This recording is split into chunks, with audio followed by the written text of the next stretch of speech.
우리가 사모하는 초대교회, 그래서 많은 교회 초대교회로 돌아가자 그러는데 이 초대교회에도 어려움도 있고 문제도 있었다는 말씀입니다.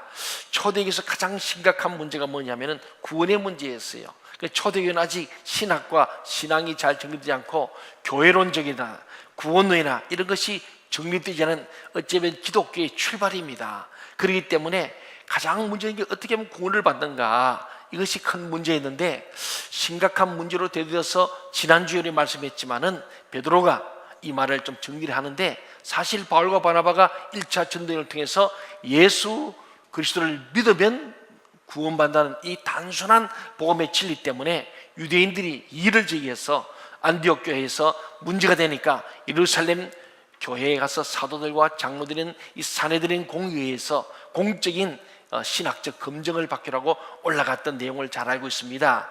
여기서 심각한 문제는 구원이 전적으로 하나님의 은혜와 예수 그리스도로 말미암아 얻어지는 것이냐, 아니면은 예수님도 필요하지만은 동시에 모세 율법을 지킴으로써 완성되는 것이냐 하는 것이었어요. 그렇습니다. 예수 그리스도를 믿기만 하면 구원이 완전하게 이루어지는 것이냐, 아니면 예수를 믿지만은 내가 뭔가를 좀 더 해야 하느냐 하는 문제는 참으로 중요한 거예요. 지난주일 말씀 본 것처럼 이들 사이에서 논쟁이 거듭되자 맨 먼저 이것을 한번 정리하는 차원에서 사도 베드로가 일어나서 다음과 같은 결론을 내렸습니다. 참된 구원은 어떤 율법의 행위를 첨가함으로써 완성되는 것이 아니라 예수 그리스도만으로 구원이 완성된다, 그렇게 말했습니다. 동의하십니까? 지난주에 그게 결론이었어요. 그랬더니 그 다음에는 이 일에 관련되었던 바울과 바나바, 대표해서 바울이 일어나서 얘기합니다. 우리가 1차 전도여행을 하면서 많이 복음을 전했는데, 그리고 안디옥 교회를 목회를 해보니까 정말 율법과 할례와 관계없이 예수 그리스도를 믿기만 하면은 구원을 받고 성령이 임하고 기적을 체험했다. 우리의 체험적 신앙을 또 간증으로 보고한 것이 바로 이 바울의 고백이었어요. 그래서 율법과 전통의 의를 행하지 않아도, 할례 받지 않아도 하나님은 이방인들 찾아와 주셨고 예수님은 그들의 구원이 되셨고 성령 역사와 기적이 일어나더라 하는 그런 간증이죠. 요약하면 하나님은 유대인만이 하나님이 아니고 모든 이방인들의 하나님도 되시는 것을 증거한 겁니다. 이게 오늘 이방인 우리에게도 구원이 이루어지는 하나의 통로가 된 겁니다. 우리가 가진 문제 중 하나는 하나님을 제한하려는 경향이 있어요. 지금 유대인들은 하나님의 능력을 제한해버렸습니다. 할례 받지 않고 율법지 않으면 구원이 없다고 자기들이 아는 유전을 따라서, 전통을 따라서 얘기했습니다. 특히 우리는 예수님을 오래 믿어온 사람들 가운데 그런 분이 많습니다. 왜? 내가 어려서도 믿었기 때문에 나름대로 자기에게서의 하나의 신앙의 이렇게 왁구라 그러잖아요. 일본말로 왁구, 이런 프레임, 또 하나의 틀이 생긴 거예요. 그것이 모든 것인 줄로 착각하는 사람이 많습니다. 그래서 신앙생활 오래 한 사람들이 잘 안 변해요. 아무리 말씀을 해도 잘 자기 생각을 안 바꾸려고 그래. 어려서부터 들었거든. 저 같은 사람이 그래요. 모태신앙이잖아요. 어려서부터 성경 읽었지요, 주일학교 다녔지요, 많이 들었어요, 부흥회도 갔지요, 저는 어머니 따라 새벽기도 다녔죠. 들은 게 많아요, 아는 게 많아요. 그러니까 웬만한 사람 얘기해서 별로 그렇게 감동이 없어요. 또 어릴 때 부흥산 얘기들 많이 들었잖아요. 근데 사실 돌아가 보세요. 우리 한국 개신교회 크게는 182년 됐고 짧게는 130년의 역사입니다. 그리고 우리가 했던 1800년 후반, 1900년 초, 1907년까지 큰 부흥 역사가 왔는데, 그때만 해도 제대로 신학교가 없었어요. 평양 신학교 있긴 있었는데 지금처럼 이렇게 대단한 4년제 정규대학처럼 된 게 아니고 그냥 서당 가듯이 배운 거예요. 그러니까 그때에 헬라 히브리 했겠어요, 영어를 했겠어요. 지금 신학교처럼 그렇게 학문적 깊이가 있는 건 아니었죠.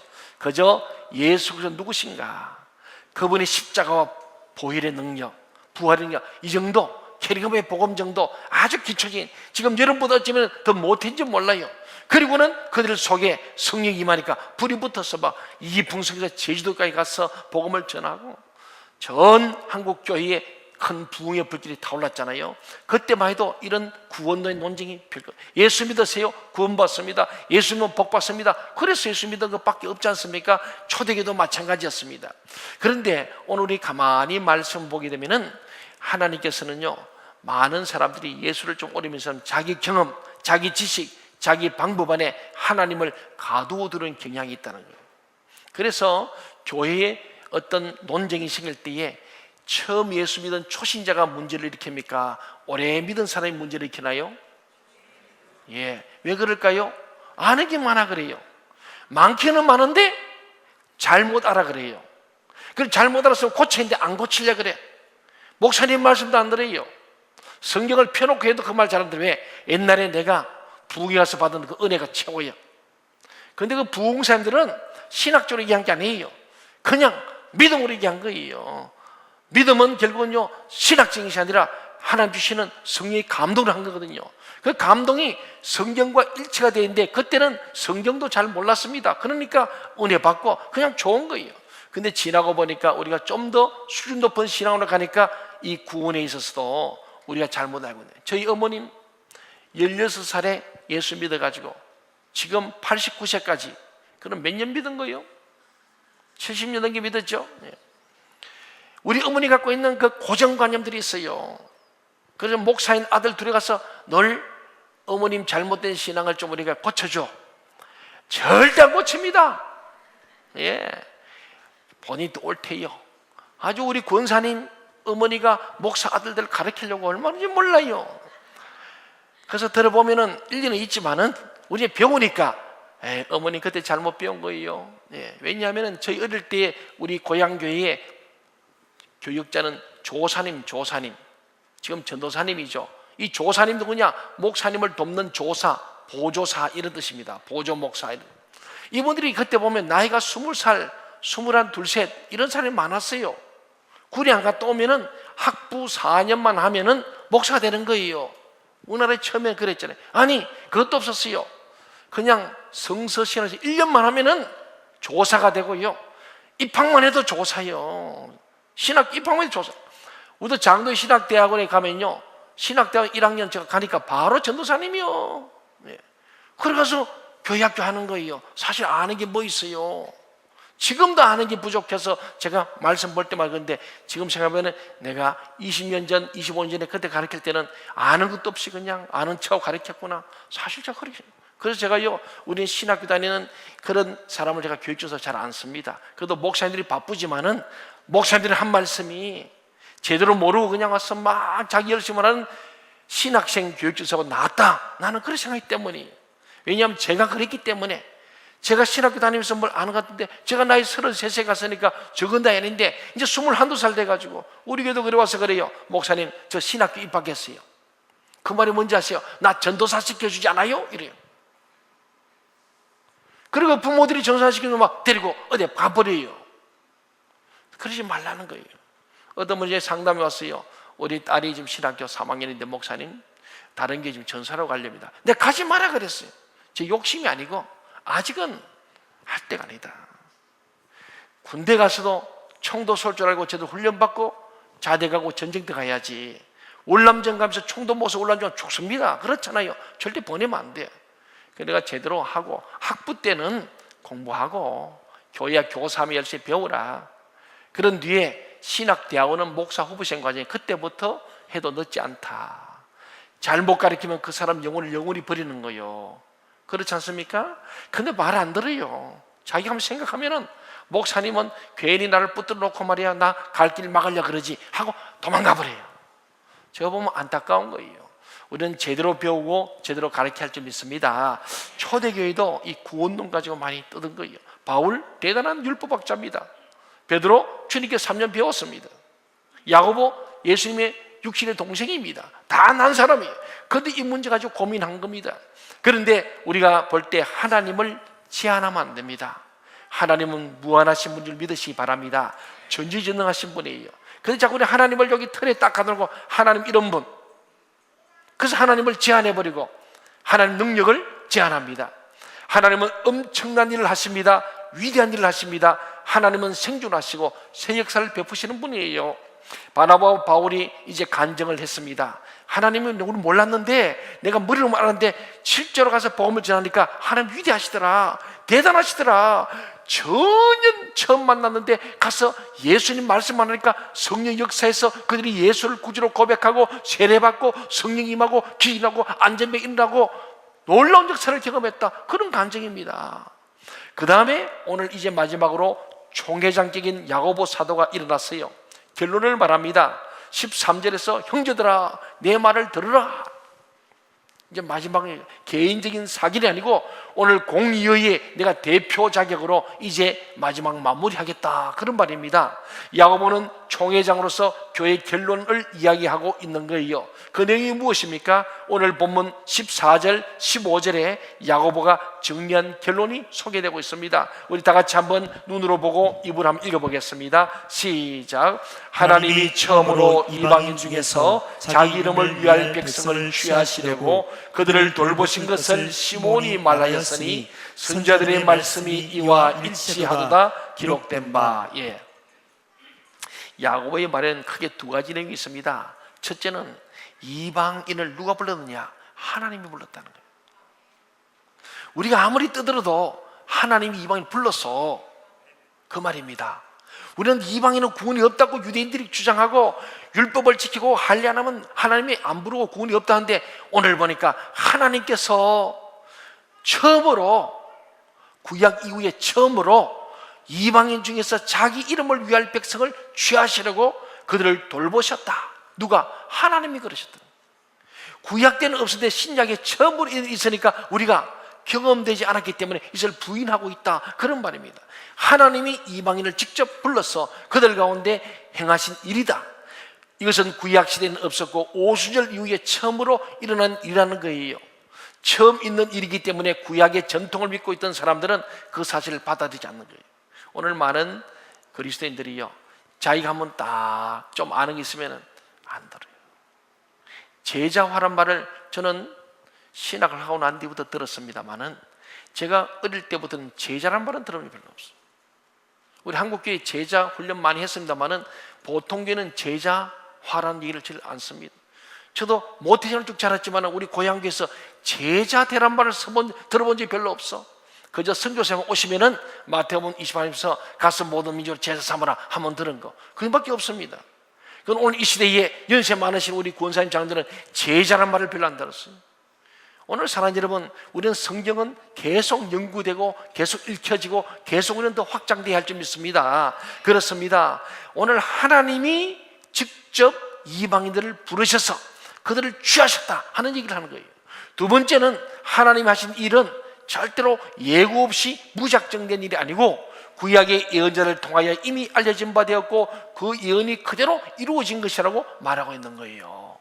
오늘 보기 전에 그 말씀이 시몬을 통하여 성자들의 말씀들이 우리와 일치해졌다. 오늘 이런 일과 일치하다. 말씀과 우리의 삶이 하나 되었고 말씀과 성경사가 하나 되었다. 그리고 말씀과 일치하다면 이것이 옳은 것 아니냐. 우리가 신앙적인 결론 내릴 때 개인의 체험이나 환상은 반드시 기록된 하나님의 말씀이나 예언과 일치해야 합니다. 야고보는 바로 이것을 입증한 거예요. 구약의 아모스나 예레미야 선지자를 통해서 예언된 말씀이 바울, 바나바, 오늘 베드로가 경험한 내용과 놀랍게도 일치하고 있는 거예요. 특히 신약시대 혹은 성령시대를 살고 있는 우리들은 이 메시지를 잘 기억해야 합니다. 우리는 성령 받고 은혜 받고 하나님 음성 듣고 기적 역사를 체험할 수 있습니다. 그러나 문제는 그것이 성경과 일치하느냐는 거예요. 오늘 제가 이 말씀을 저는 설교가 성경과 일치해야 됩니다. 그래서 저는 그래서 본문 한 절 한 절 같이 읽으면서 말하는 거예요. 왜? 그런 거 아닌가 봐야 되는 거예요. 성경은 이걸 읽어놓고 엉뚱한 소리 하는 설교들이 가끔 있습니다. 성경 본문하고 없어요. 저 사람은 성경 본문 읽었는데 왜 저런 소리 하지? 이런 분이 계셔. 세상에 예화 많이 갖고 세상 얘기 많이 했는데 결론이 뭐냐? 갈 때는 예화만 기억나고 말씀 기억이 안 나요. 우리는 말씀 중심으로 해야 될 줄 믿습니다.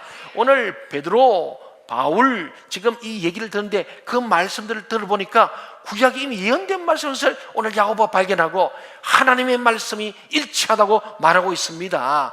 여러분, 이것이 말씀과 일치하지 않으면 이단이 되기 쉽습니다. 극단적으로 나거나 잘못되기 쉬운 거예요. 많은 이단이 거기에 생깁니다. 이 성경 말씀이 비슷하게 얘기해요. 그래서 이단은 거의 같은데 90% 같은데 달을 이자 끝단자라니까요. 끝에 가서 싹 바뀌어버려요. 구원파도 나름대로 구원을 얘기합니다. 성경 얘기해요. 그런데 문제가 뭐냐면 마지막이 달라. 오늘 우리 교회에 교인들한테 헌금 그다 가지고 제가 입마에 포켓하면 이단이요. 동의하십니까? 그렇잖아요. 유병헌이가 아직 죽은 지 사는지 다들 확실히 못 갔습니다. 죽은 거로 생각하고 하는 얘기입니다만은 그 처음부터 입마에 포켓하고 자식들 다 놔주고 이거는 어디 성경이 그랬습니까?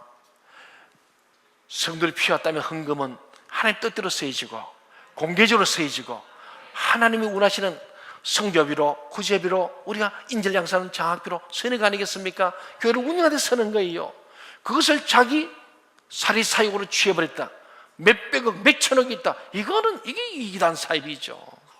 교주들이 그러는 거예요.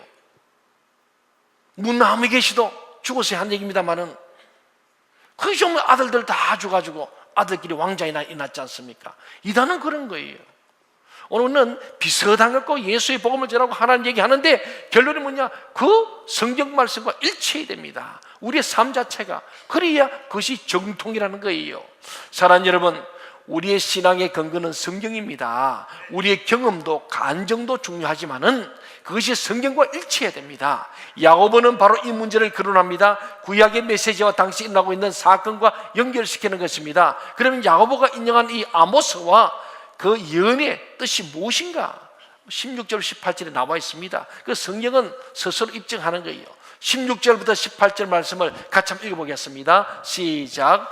이후에 내가 돌아와서 다윗의 무너진 장막을 다시 지으며 또 그 허물어진 것을 다시 지어 일으키리니 이는 그 남은 사람들과 내 이름으로 일컬음을 받는 모든 이방인들로 주를 찾게 하려 함이라 하셨으니 즉 예로부터 이것을 알게 하시는 주의 말씀이라 함과 같으니라. 옛날부터 해오신 주님 말씀이 있는데 그 말씀에 비춰보니까 오늘 답이 나오더라는 겁니다. 보세요. 하나님 위에 다윗의 무너진 장막을 다시 세우고 그 퇴락한 다시 지어 일으키는가? 왜 다윗의 왕위를 영영히 피하지 않겠다고 하셨는가? 이것이 아모스와 에레미야에 나온 예언의 말씀을 다시 재인용한 거예요. 하나님께서 다윗 장막을 회복한 그 이유가 뭘까? 간단합니다. 하나님의 목적이 뭐냐? 그것은 다윗의 자손에서 누가 나와요? 메시아가 나오게 하시는 거예요. 그리고 메시아를 통해서 예루살렘에 선택된 유대인들 뿐만 아니라 열방의 모든 이방인들을 구원하시기 위함이다 하는 말을 하고 있는 거예요. 16절 보세요. 이후에 내가 돌아와서 다윗의 무너진 장막을 다시 지으며 허물어진 것을 다시 지어 일으키는데 이는 했잖아요. 그 목적이 뭐냐? 그 남은 사람들, 예루살렘의 남은 유대인들과 내 이름으로 일컬음을 받는 모든 이방인들로 뭐 하려고? 주님을 찾게 하려고, 주께로서 구원받게 하시려고 하셨다는 거예요.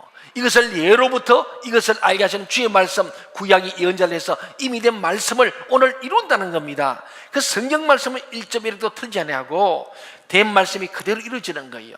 여러분 잘 알다시피 예수님께서 이 땅에 오실 때 예언 없이 오신 게 아니에요.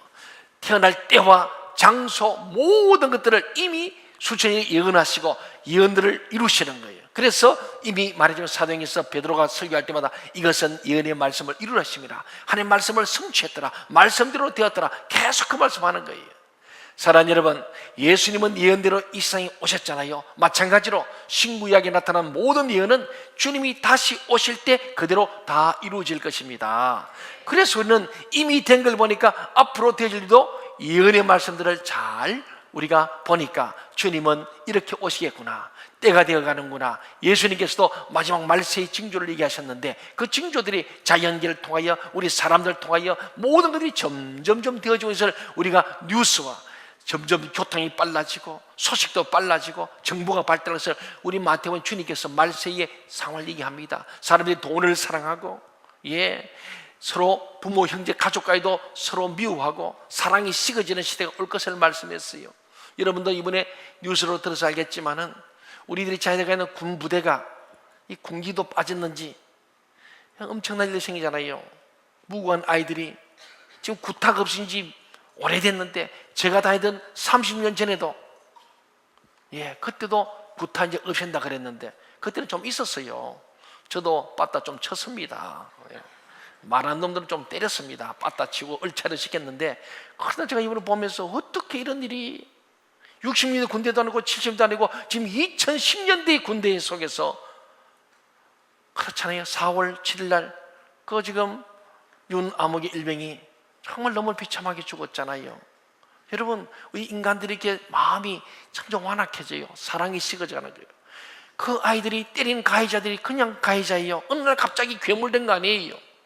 오늘 우리 가정에서 부모들이 그 자식들을 가정교육 똑바로 안 시키고, 가정이 포기하고 학교가 포기해버리고 내버려두니까 그 아이들이 그렇게 된 거예요. 앞으로 그 일은 계속될 것입니다. 이게 미국의 총기 사고가 그냥 난 게 아니에요. 계속해서 가정교육을 바로 하지 않고 신앙교육 버리고 학교도 선생님들도 다 버렸어요. 그냥 교회 교육도 애들을 버렸어요. 그럼 아이들이 어떻게 됐어요? 결국은 마귀의 종로 탈 수밖에 없지요. 그런 인간이 상상할 수 없는 엄청난 일이 오늘 지금 일부분 군인권위원회가 부분적으로 발표했지만은 그 깊이 들어가면 더 엄청난 일을 우리가 또 계속 보게 될 겁니다. 이게 말세지말의 현상을 보여주는 거예요. 어떻게 같은 동료고 자기도 구타당했는데 또 그것을 대물림하면서 또 때리고 할 수 있겠어요? 인간으로 할 수 없잖아요. 동의하십니까? 그렇잖아요. 이건 아니에요. 저는 그걸 벌써 울었습니다. 너무 마음이 아픈 거예요. 그 부모님을 생각해도 너무 마음이 아픈 거예요. 이게 그냥이 아니고 지금 계속 일하고 있다는 사실이에요. 우리 자식들이 군에 가서, 저도 곧 내일 모레 또 우리 둘째 아들 군에 갑니다만은 저는 그냥 생각이 나는 게 아니에요. 여러분, 이게 성경에 예언된 말씀은 점점 인간들이 정보도 빨라지고 교통도 빨라지고 과학도 발전하는데 결론이 뭐냐? 인간이 점점 기계화 되어지고 하나님의 형상을 잃어버리고 점점 완악해져서 우리가 지금 보는 이런 일들이 일어나게 되는 겁니다. 여러분이 자녀들 결코 우리가 안심할 수 없어요. 그래서 우리는 다시 한번 이 무너진 다윗 장을 회복하는 거, 교회가 다시 일어서야 되고 기도 운동을 다시 벌려야 되고 말씀도 벌려야 되고 우리가 복음을 전해야 될 줄로 믿습니다. 세상이 가정도 세상도 포기했다면 교회만이 마지막 희망이 되어서 그들 문제아들이 교회 와서 변화되고 거듭나고 새 사람 되어야 할 줄 믿습니다. 정말 오늘 우리가 가정에서 내 자녀를 내가 제자화하자면 누가 하겠습니까? 우리 부모들이 제자화해야 됩니다. 오늘 김현중 원사님이 간증했습니다마는 저도 목사님은 자신이 없어. 그래서 터키 보내고 1년간 좀 제자되어 오라는 거예요. 예. 근데 많이 달라진 것 같아요. 문자 오는 거 보니까 상당히 목사 딸이 좀 목사 딸다워지는 것 같아, 느낌에. 예. 오늘 우리 가정도 참 어렵습니다. 그럼에도 오늘 성경은 점점 부모와 자식 간에도 사랑이 식어지고 부부 간에도 형제 간에도 식어질 것을 말씀했는데 그 현실이 오늘 예언된 말씀대로 지금 점점 보시니 주님 오실 날이 점점 가까웠음을 우리는 알고 준비해야 될 줄로 믿습니다. 그렇습니다. 오늘 베드로와 야고보는 놀라지 않을 수 없어서요. 이방인의 회심은 인간이 계획하고 만든 사건이 아니라는 거예요. 인간이 예측할 수 있는 사건도 아니라는 거예요. 하나님께서 초자연적으로 우리의 상상을 초월하여서 행하신 그분의 주권적인 섭리의 구원이었다는 사실을 그들이 깨닫게 되었다. 그렇게 고백하고 있습니다. 아모스서는 이것은 하나님의 일이라고 말했습니다. 오늘 본문 말씀에서는 이것은 주의 말씀이라고 했습니다. 이 말씀에 근거해서 야고보는 이제 교회를 대표해서 두 가지를 결정합니다. 그게 19절 20절 말씀입니다. 같이 한번 보겠습니다. 19절 20절 시작. 그러므로 내 의견에는 이방인 중에서 하나님께로 돌아오는 자들을 괴롭게 하지 말고 다만 우상의 더러운 것과 음행과 목매어 죽인 것과 피를 멀리하라고 편지하는 것이 옳으니. 예, 야고보의 메시지는 앞에 있는 말들을 다 종합해서 딱 두 가지로 요약하면은, 첫째는 행함으로 구원받는 것이 아니라 예수 그리스도를 믿음으로 구원받는다 하는 얘기입니다. 동의하십니까? 이게 다시 한번 확인합니다. 두 번째는 예수 믿고 구원을 받으면 구원받는 자로서의 생활을 해야 한다 하는 말입니다. 믿음과 행함을 함께 얘기하고 있습니다. 믿음으로 구원받고 행함으로 하나님의 칭찬받고 상급받고 복을 받는다는 말씀이에요. 그렇다면 그리스도인인 유대인과 이방인이 공통적으로 지켜야 할 그리스도인의 문화, 예수 문화, 교회의 문화는 무엇인가? 야고보는 세 가지를 구체로 이해하고 있습니다. 첫째가 방금 읽은 본문을 보지만은 우상 숭배에 사용되었던 제물이나 음식이나 물건을 멀리하라는 거예요. 우리는 이 나라 민족이 오랫동안 무속 종교, 무교에 빠졌어. 해도 달도 신이고 나무도 신이고 바위도 신이고 모든 게 다 신이요. 심지어 집에 있는 큰 구렁이도 신이요. 그래서 구렁이 안 잡고 그 밥 주고 절하잖아요. 이게 우리 지금까지 뭘 몰라 그랬잖아요.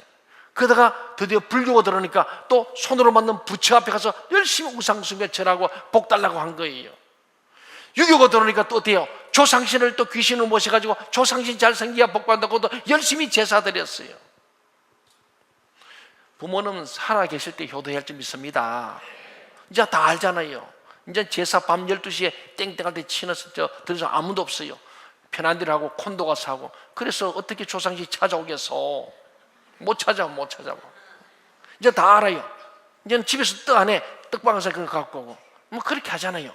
그러면 옛날에는 그러면 조상신이 노하셔서 벌 받는다고 알았는데 지금은 이제는 다 무시해버렸어.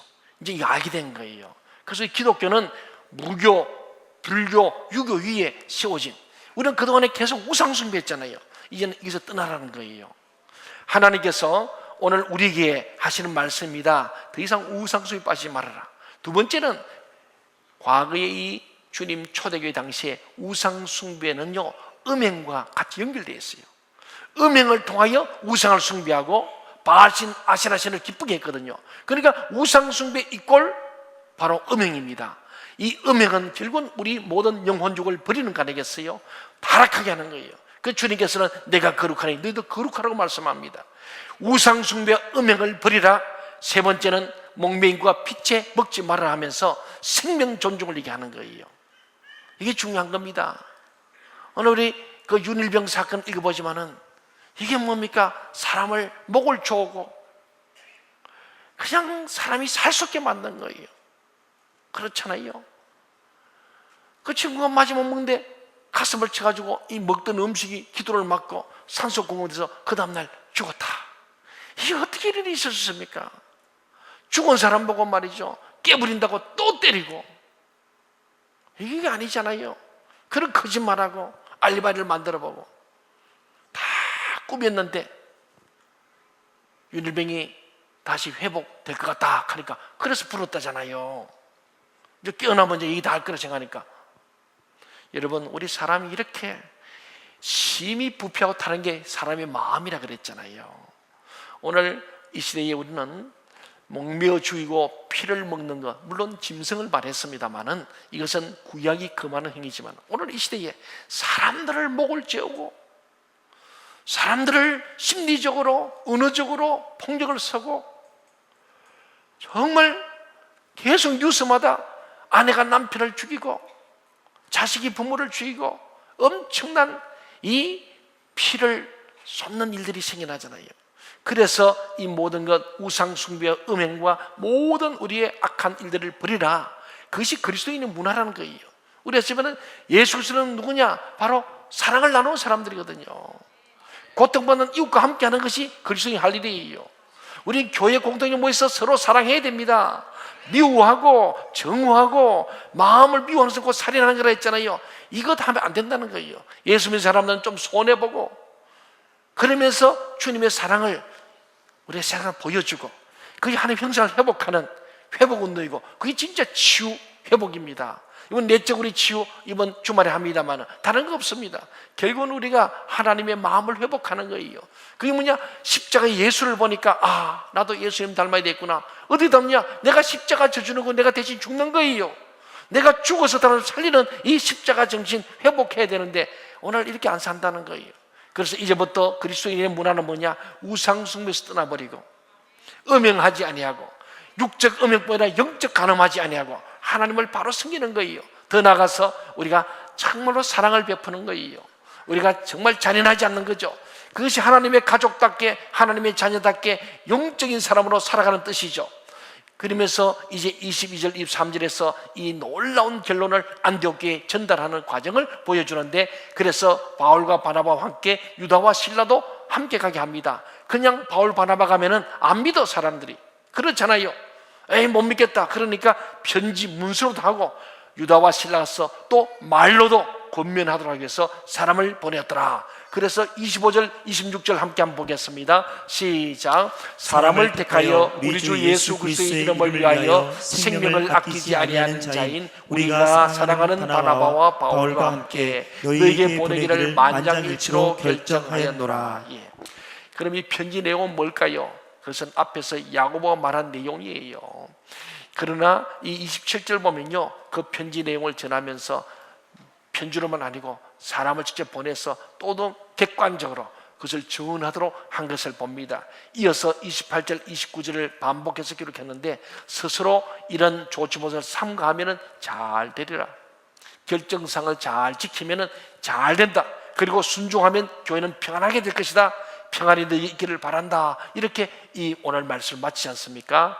그들이 말로도 전하고 편지로도 전한 메시지는 두 가지였어요. 우리 이미 지난 주일에 나눈 대로 묵은 멍에를 이방인들에게 매게 함으로 구원에 이르는데 방해하지 말라는 것이 첫 번째 메시지입니다. 여러분, 우리는 내가 못 지켜 남도 자꾸 지키라고 억압하지 말고, 너무 율법적이고 바리새인 신앙을 하지 마시고, 좀 더 다른 사람에서 배려하고 좀 더 다른 사람에 대해서는 우리가 좀 원만하게 가야 할 줄 믿습니다. 셀에 모여도요, 셀 리더가 셀원들을 너무 쥐잡듯이 잡으면 안 된다는 거예요. 저도 쥐잡듯이 많이 잡아봤는데 그러면 안 돼. 사람을 쥐잡듯이 잡으면 사람이 안 되지 않습니까? 오늘 그 얘기입니다. 너무 멍에를 쏘지 말고 너무 사람들 괴롭히지 말아라. 하나님의 은혜의 부탁이라는 겁니다. 하나님이 그 사람 감동해서 성령이 감동해야지 사람이 억지로 되나? 내가 못할 건 남한테 자꾸 멍에를 메우지 말고, 그리고 내가 좀 했다고 남들 왜 안 하냐고 정죄하지도 말고, 좀 서로 사랑하고 넓은 마음을 가질 것이 필요하다는 것을 말씀합니다. 다른 사람 구원받는데 방해하지 말고 시험 들게 하지 말고 상처 주지 말라, 그런 말씀입니다. 두 번째는 그렇지만 복음에 합당한 생활이 있다는 거예요. 우상 숭배하던 때의 문화와 음행 등을 버리고 식생활을 비롯한 모든 영역에서 좀 정결하고 거룩한 생활을 하라는 거예요. 그렇다 해가지고 우리가 대로대로 사는 게 아니고 믿음이 있으면 하나님 말씀대로 살게 되잖아요. 그래서 우리의 믿음과 삶, 믿음과 행함이 함께 우리가 세상 가운데서 영광을 돌리라, 그런 말이죠. 근데 여기서 우리가 꼭 기억해야 될 아주 중요한 마지막 표현을 우리 하나 보는데 28절 서두에 있습니다. 거기 보면 뭐라 되어 있습니까? 예, 성령과 우리는 이 요긴한 것들을 했다는 겁니다. 성령과 우리는 말이 참 중요합니다. 이 말은 성령께서 우리를 통해서 예루살렘 공의의 결론을 얻어내게 했다는 의미가 담겨 있어요. 사람들이 한 것 같아요. 베드로가 아주 멋지게 말하고 바울이 말하고 야고보가 결론을 잘 낸 것 같지만은 거기 모인 사람이 똑똑해서 만장일치가 아니라 이것은 성령께서 우리를 통하여 이런 일치를 갖고 오게 하고 이 결론을 도출했음을 기억하라, 그런 말입니다. 우리 교회도 당회도 모이고 재직회 공동회 모이다. 우리 남성 예수기 모이잖아요. 회의 모이면은 사람들의 방문한 게 아니에요. 성령과 우리입니다. 성령의 인도하심을 따라 모이는 거예요. 그래서 성령의 열매가 사랑의 열매인데 사랑의 모임이에요. 사람들이 막 잘난 척하고 떠드는 것이 아니고 성령과 우리가 하나님의 교회의 모임의 모든 회의나 논쟁이나 토론도 은혜롭게 잘 마치시는 것, 스스로 삼가하고 평안을 가져올 수 있는 그런 은혜가 필요하다. 말씀과 기도로 우리가 해나가고 모든 결론은 말씀에 일치하는 거 아닌가를 보라는 겁니다. 그게 성령의 감동입니다. 그럴 때에 교회는 평안하여 든든히스가고 교회가 부흥된다는 그런 말씀 아니겠어요? 우리 모든 생각이 성령님과 같이 되면 얼마나 좋겠습니까? 그렇게 되기 위한 두 가지 비결이 있어요. 여러분, 성령님의 생각과 여러분의 생각이 하나 되기를 원하십니까? 그 비결이 있어요. 그것은 아주 고전적 방법이에요. 진부한 방법이에요. 그런데 이게 정답이에요. 진리는 대단한 게 아니고 오래도록 내려오는 거예요. 왕도가 따로 없습니다. 그 첫째가 뭐냐? 우리 성령님의 생각과 우리 생각이 일치되는 비결 첫째는 성경 말씀 많이 읽고 묵상하는 거예요. 에이, 나 특별한 거 있나 했더니 별것 아니네. 아니, 별것 아닌 게 아니에요. 이게 제일 중요한 거예요. 예수는 우리가 성경을 많이 읽고 말씀을 묵상해야 돼. 그래서 시편 1편에 복 있는 사람이 누구냐? 주야로 즐겁게 말씀을 묵상하는 자가 복 있는 사람이에요. 이게 첫째 비결이에요. 성경을 많이 읽으니까 성경 말씀을 알게 되고 그 말씀대로 사는 거예요. 그 말씀을 깊이 묵상하니까 그 말씀이 내 생각으로 바뀌어지는 거예요. 전에는 우리 세상 생각으로 나를 지배했는데 이제 성경을 많이 읽으니까 내가 성경적 사람이 되고, 성경은 성령의 감동을 했으니까 성령의 마음과 일치가 되는 거예요. 여러분, 성경을 많이 읽고 묵상하시기 바랍니다. 두 번째는 뭘까? 그것은 기도 많이 하고 순종하는 거예요. 오늘 그 말씀이에요. 오늘 이 베드로, 요한, 야고보 이 많은 사람 나오고요, 오늘 바울과 바나바는 이들이 뭐냐? 말씀을 열심히 묵상하고 열심히 기도했어요. 그리고 순종했어요. 그랬더니 그들의 생각이 성령으로 하나 되었어. 제가 설교하기 전에 오늘 말씀을 전한 종과 더는 온 성도가 한 성령 안에서 하나 되게 돼요. 요거예요. 말씀을, 성경을 열심히 읽으니까 우리 동쪽에 몇천 명이지만은 이분들이 다 매일 성경 읽어보세요. 그러면 목사님과 여러분 생각이 같아요, 달라요? 같아져요. 셀이 모이면 어때요? 성경을 같이 읽었으니까 성경 말씀으로 보니까 일치가 되는 거예요. 그런데 성경을 안 읽고 성경 제껴놓고 세상 얘기하니까 교회가 시끄러운 거예요. 자꾸 세상적인 생각으로 인본주의 생각을 신본주의로 오지 않으니까 신본주의와 인본주의가 부딪히는 거, 싸우는 거예요. 그래서 고집을 부리는 거예요. 그래서 갈라서는 거예요. 이제 다음 주에 갈라서는 얘기 나옵니다만 이게 그런 거예요. 그런데 무엇 때문에 했느냐? 복음을 위해서 갈라서는 좋은 거예요. 그러나 인간의 고집과 아집과 자기 중심을 해서 하면 안 된다는 거예요. 오늘 그 말씀입니다. 성경을 많이 읽고 묵상하시고 기도 많이 하고 순종하시기 바랍니다. 그런 사람 안에는 성령의 생각이 끊임없이 머물게 됩니다. 저는 여러분의 모든 결정이 성령님의 결정이 되길 바랍니다. 그러기 위해서 기도하고 성경 읽는 것 외에는 다른 방법이 없어요. 왕도가 없습니다. 아무리 세미나 가도 안 돼요. 좀 잘 믿어보려고 여기저기 왔다 갔다가 이단에 많이 빠집니다. 이단에 빠진 사람 잘 믿어보려고 뭔가 색다른 거 찾아다니다가 이단에 빠져요. 다른 거 없습니다. 여러분, 이만희도 만나지 말고 유병희 만나지 말고 문성민도 이제 가서 만날 것도 없어요. 이제는 하나님 만나시기 바랍니다. 예수님 만나야 돼요. 그게 뭐냐? 성경 말씀과 기도 외에는 다른 왕도가 없어요. 디모데전서 4장 5절에 기록되어 있습니다. 하나님의 말씀과 기도로 거룩해진다. 그 거룩한 자가 하나님 만나는 거예요. 그게 거룩한 곳에 거룩한 영, 성령, 홀리 스피릿이 임하는 거예요. 그걸 제가 설교 제목을 말씀과 기도와 성령의 능력을 말한 거예요. 말씀과 기도가 있는 곳에 성령이 임하고 그게 능력이 나타나서 능력이 임하면 우리가 정인된 삶을 산다는 게 사도행 1장 8절의 결론 아니겠습니까? 여러분, 우리 교회의 사역이 제대로 되는가의 여부를 판가름하는 것도 기도입니다. 새벽 기도가 어떤가가 그 교회를 결정합니다. 진정으로 무릎 꿇고 기도하는 사람이 많이 있으면 그 교회는 성령님께서 역사하실 것입니다. 개인도 그래요. 새벽 기도 나와 열심히 기도하는 그 개인은 그 속에 성령이 역사하는 거예요. 그 사람은 하는 일은 열매를 맺습니다. 기도 없이는 안 됩니다. 아무리 글도 똑똑해도 기도하지 않는 사람은 절대로 열매가 맺지 않아요. 마치 씨를 심어서 나무가 자라갔지만 거기에 거름이 들어가지 않고 그게 정말 영양분이 안 들어가면 절대 나무 못 자라면 열매 안 맺습니다. 나무는 자라는데 무화과에 열매 맺지 못한 것처럼 주님이 저주받잖아요. 말라버리는 거예요. 사랑하는 여러분, 우리는 개인이든 가정이든 교회든 정말 진정으로 무릎 꿇고 기도하는 사람이 있을 때 그 가정도 교회도 하나님이 역사할 줄 믿으시기 바랍니다. 그러나 아무리 많은 사역과 좋은 프로그램이 있다 하더라도 기도하는 사람이 없고 말씀과 성령의 능력을 겸비한 사람이 없으면 그것은 다 모래알과 같은 것입니다. 이 모든 일들은 성령님과 그리고 성령님과 동행하는 우리가 결정하는 거예요. 성령과 우리가 그렇죠. 오늘 우리 성령님 함께 하시는 저와 여러분이 우리 교회와 민족을 바르게 세워가는 주역들이 되기를 간절히 소원합니다. 하나님의 축복이 여러분에게 함께 하시기를 간절히 소원합니다. 기도하겠습니다.